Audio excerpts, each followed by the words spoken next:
so on and so forth. And the idea is to put them as windows. Okay, and then you put solar cells at the edges, and you collect that light and create energy. So the motivation for this is that this is a very cheap concentrator because you don't. First of all, you can see it's a concentrator because you can see the collection area is the whole area of the plate, and the solar cell is only at the edge, right? So you collect light from a very big aperture and put on a small solar cell. So you have concentrated light. Very simple geometry. It's a very simple concentrator. So it's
okay.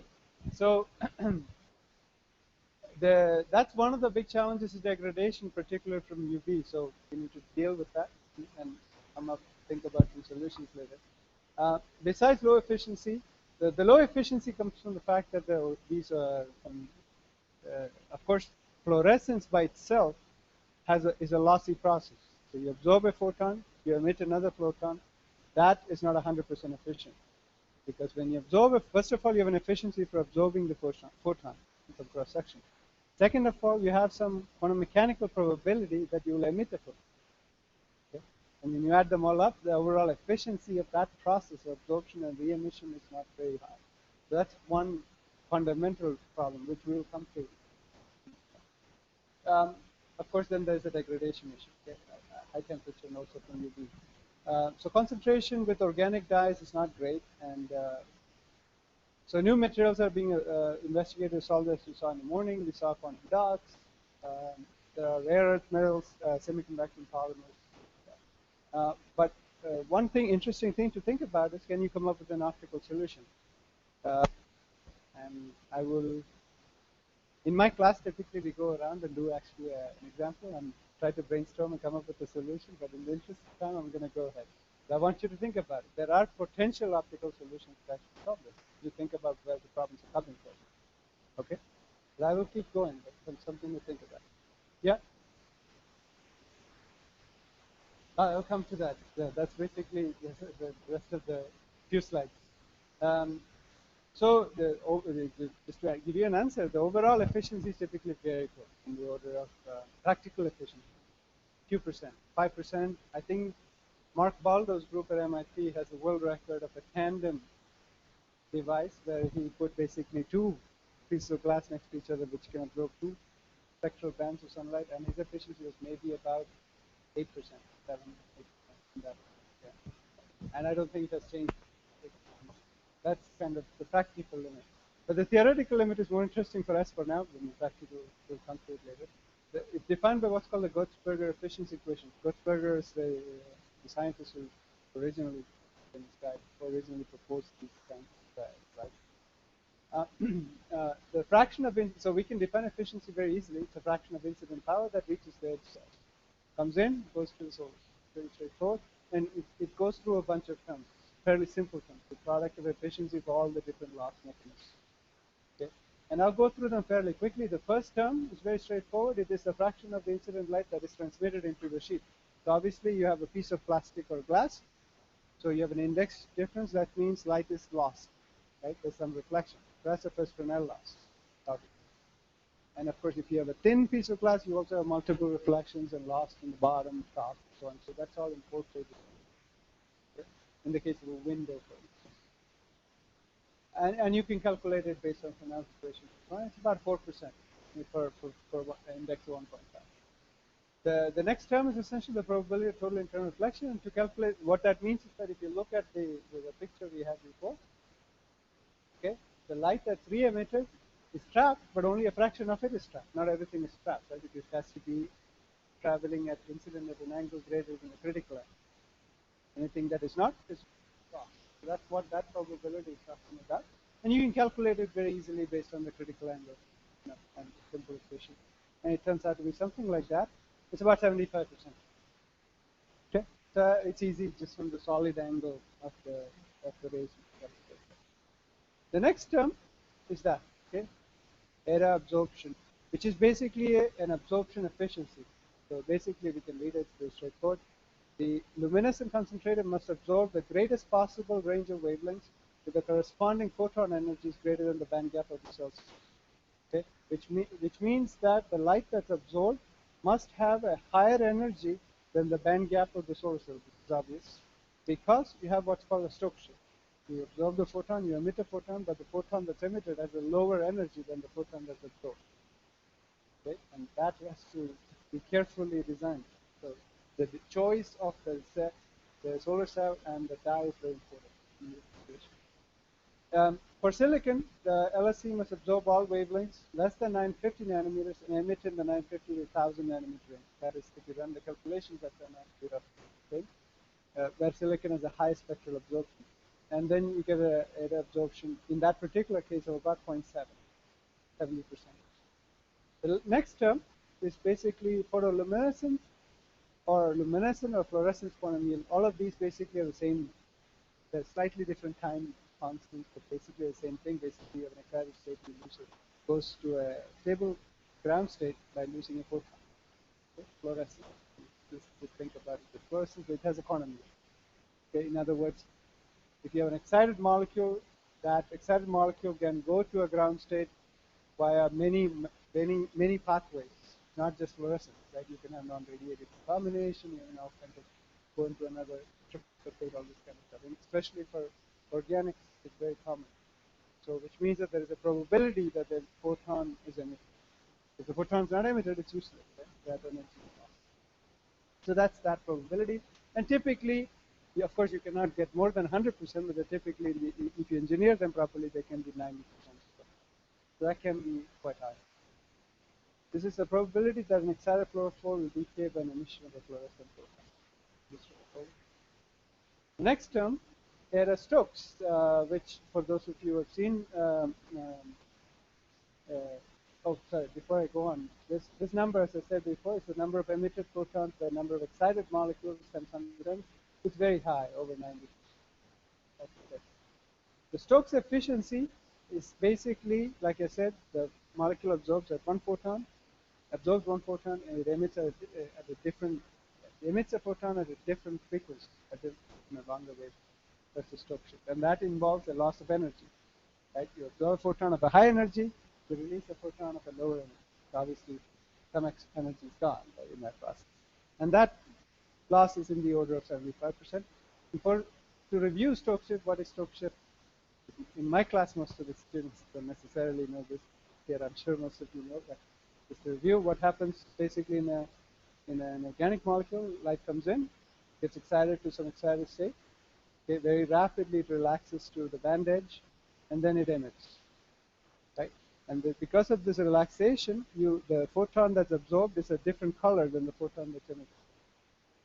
Okay, and that difference is basically seen if you plot the wavelength and intensity, either absorption spectrum or emission spectrum. The blue is the excitation or the absorption, and the red is emission. And you can see it's red shift. In other words, emission. So it's important to understand. Okay, the next term is eta host.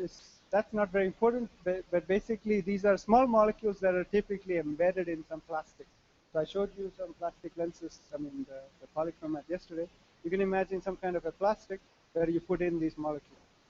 Okay, but the plastic itself looks transparent. It also has some absorption. So we have to account for that. Typically that's very low.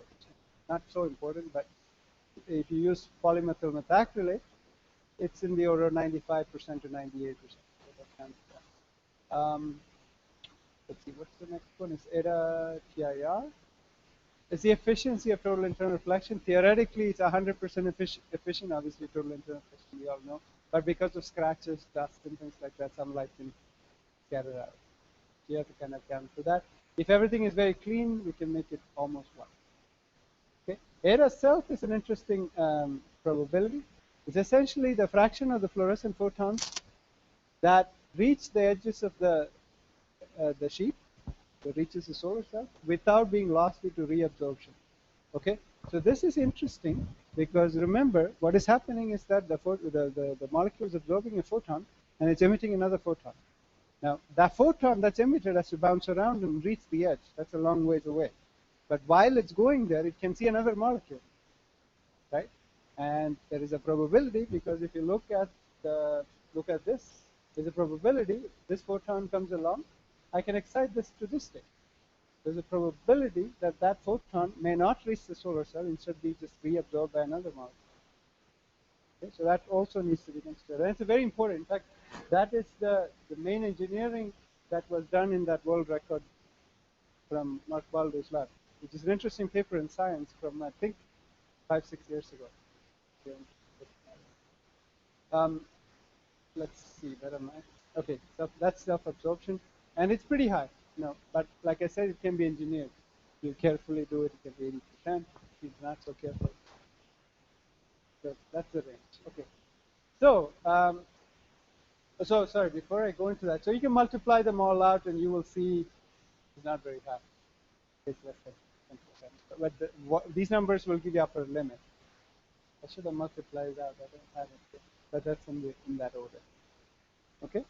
So now at least you have a picture of what a luminescent concentrator is. And I just have a last slide here about this topic. It talks about what's going on in research, which is related to some stuff we saw in the morning. There's a lot of work, like I said, in the materials. Most of the materials, when we started off doing this work, was in organics, organic dyes, because they're cheap. Rhodamine, PCM, coumarin, things like that, naturally occurring or synthetically synthesized.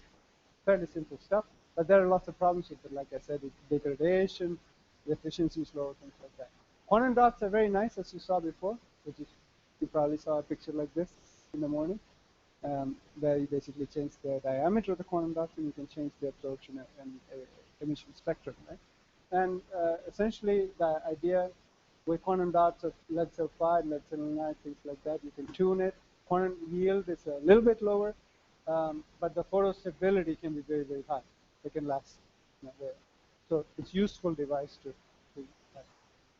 Very interestingly, there's a lot of work with rare earth materials like lanthanide ions, neodymium, ytterbium, things like that.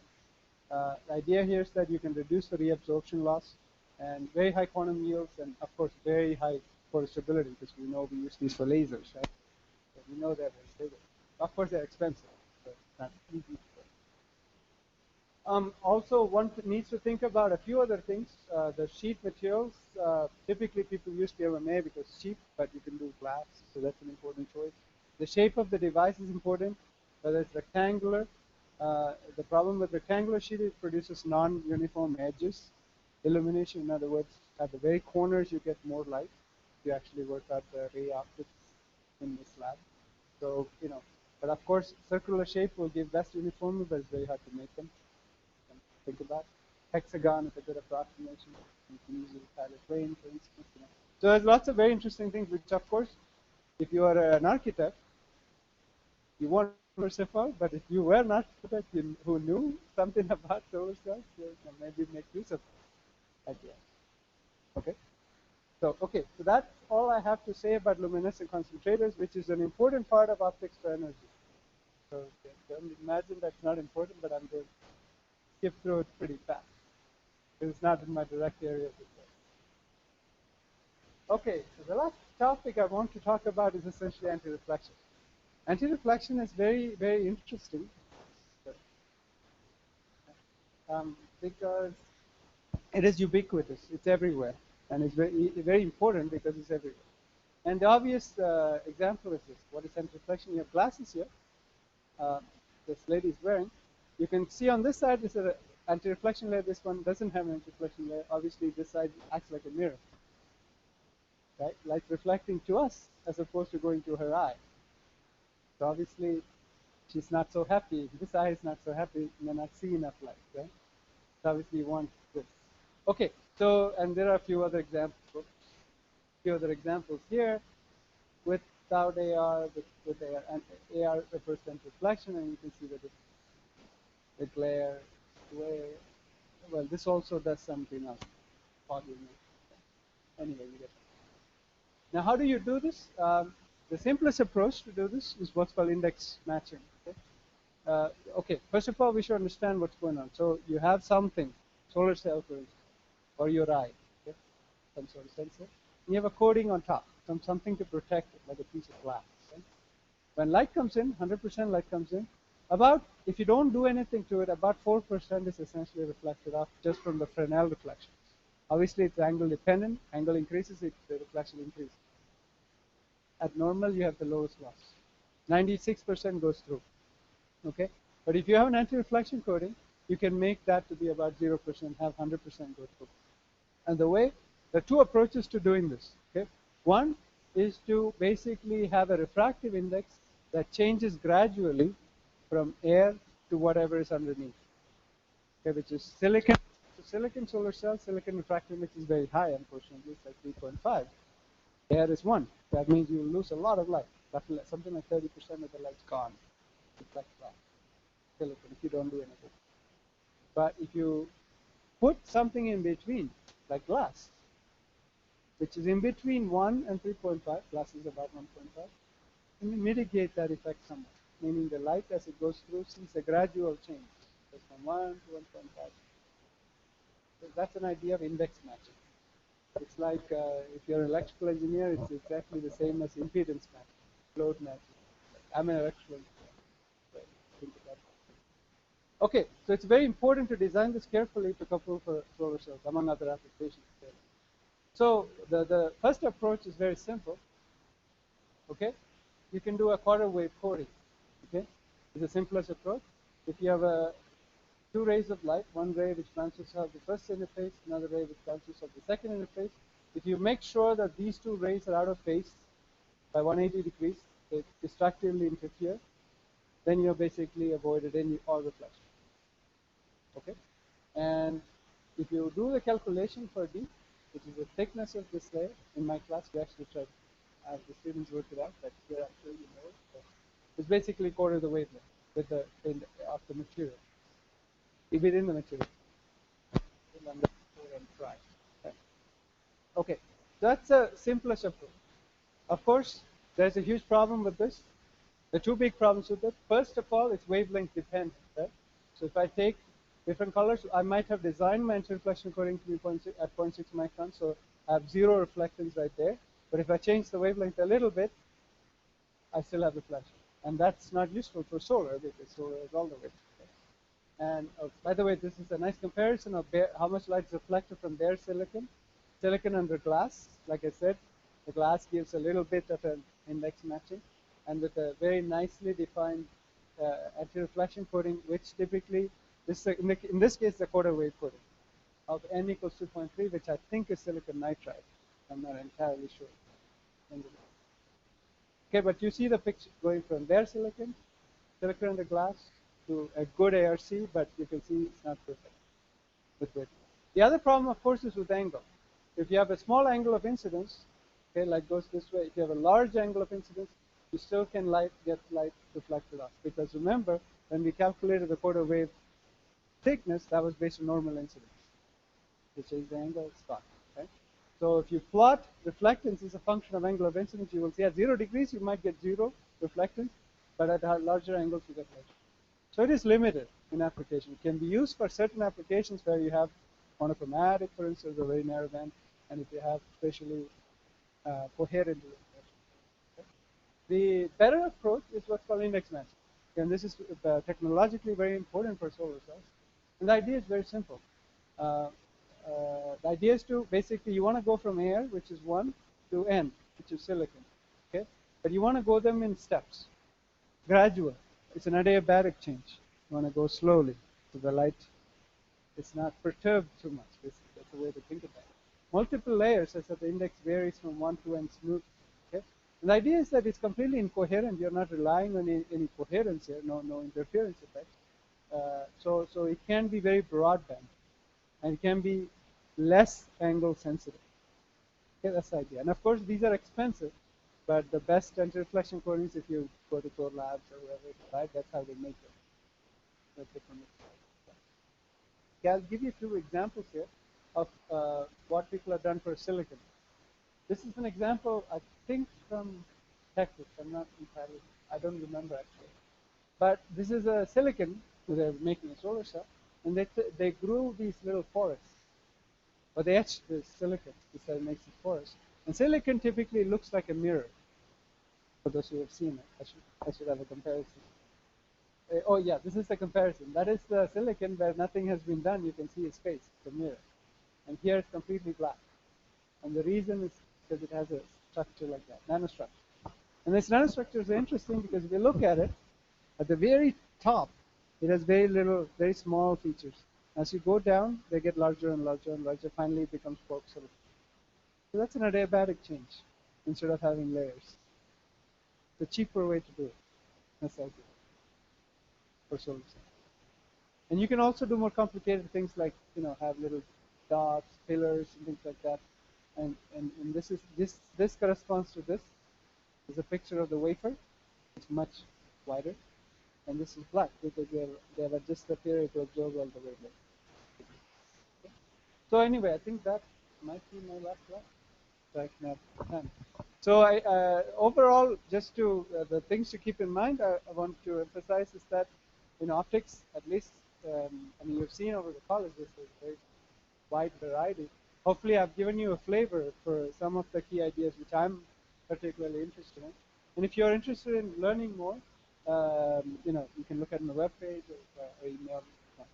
So I think at this moment, our judges, I need to give you a piece of paper. We are going to, the lecturers will judge your presentation, but I'm going to time it so you don't get more than a few minutes, okay?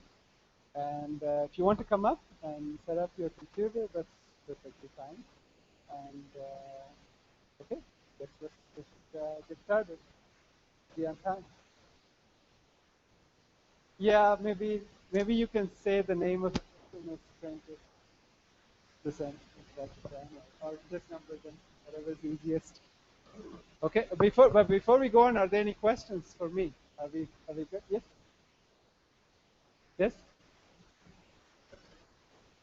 Oh, it's a yeah. Okay.